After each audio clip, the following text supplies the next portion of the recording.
Port-au-Prince, Haiti, was the site of the 1976 World Professional Table Tennis title match between Canada and the United States.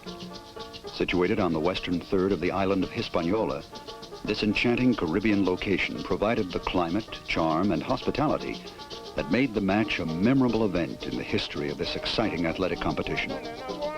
While densely populated, Haiti's 5 million people are characteristically self-reliant, proud, and productive. The rhythm and charm of their spirit are the essence of this capital city's place of commerce, the iron market.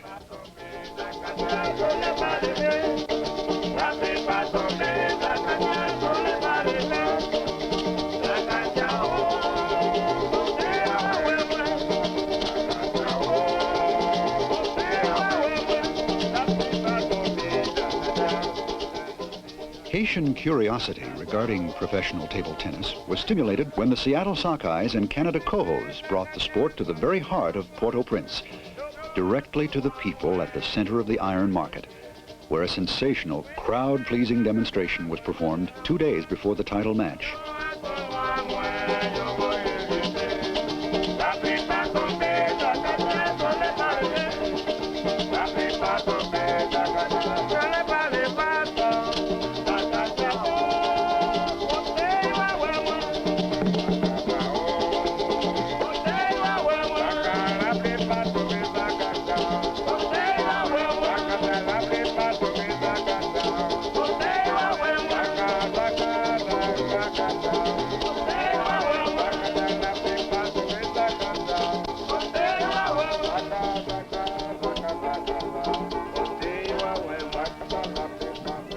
The day before the match, the teams got together at Independence Park.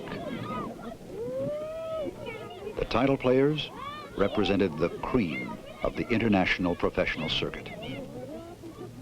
Joe Lee, born in China and formerly hails from Brazil. He uses the Oriental penholder grip. Alan Backoff from Nova Scotia. He's held titles for the Marine Provinces, Eastern Canada, and British Columbia.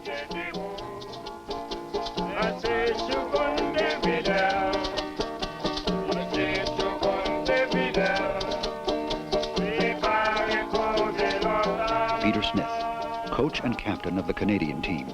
Rob Roberts, the spunky southpaw from Santa Barbara, California.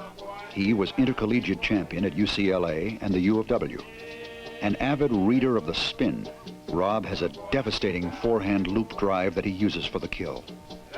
Smith is the defense specialist.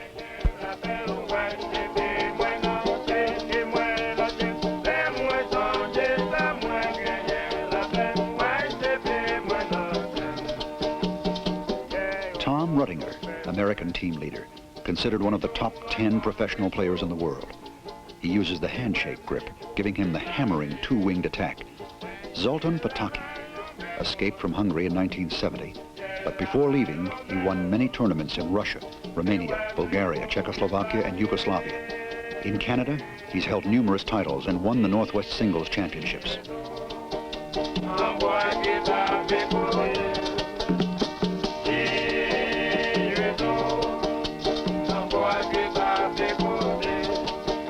The warm-up proved invaluable to both teams.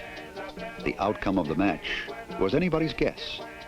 Only in retrospect would the warm-up session allow for insight into how the match would run its course. No one knew the title match would be, as they say, one for the books.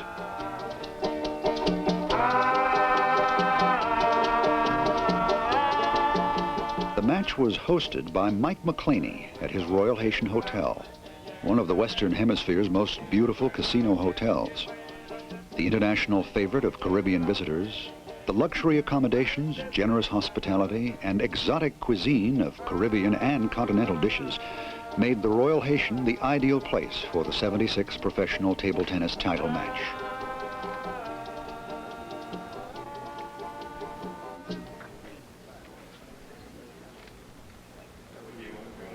The match was opened with a formal welcome by Jean-Fritz Baptiste, Director General of Tourism of Haiti.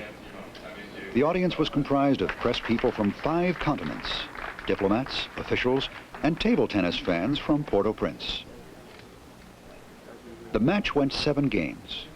The first game was 31-28, with Joe Lee's super spin serves making Alan Backoff's game nearly impossible to control.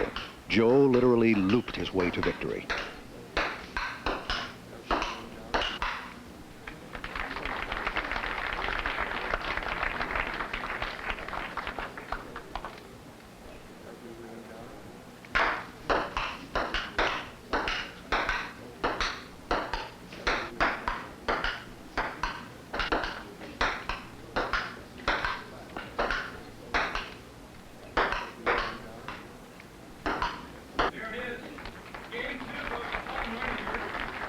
Tom Ruttinger's game against Peter Smith was 31-11, giving Ruttinger an important win.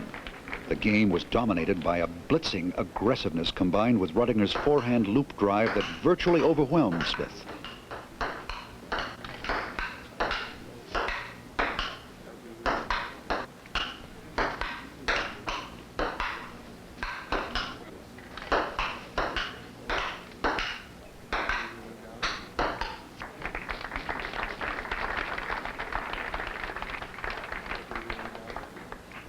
In the Pataki-Roberts game, Pataki's loops drove Roberts back from the table in an utterly defensive disadvantage.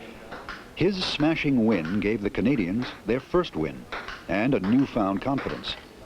The next 3 games, however, provided only one more Canadian win, and it was the 7th and most spectacular game that determined the outcome of the match.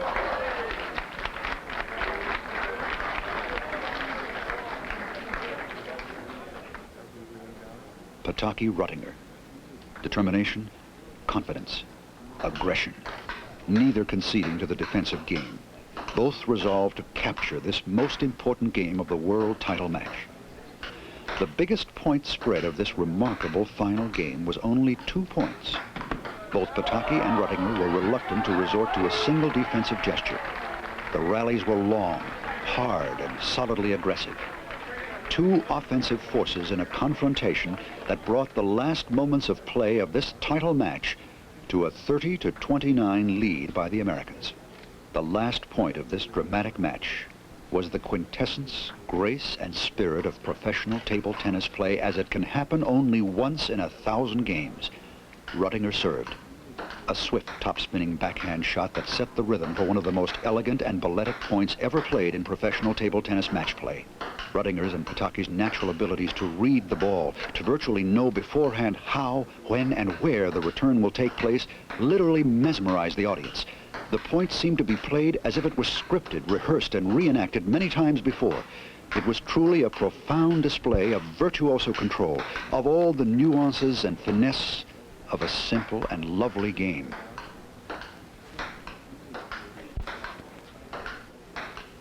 When Pataki's block failed to counter Ruttinger's forehand loop, it was all over for the Canadians. The ball was misread and sent over the edge of the table listlessly. The Americans had come, had seen, and had conquered. The title was theirs.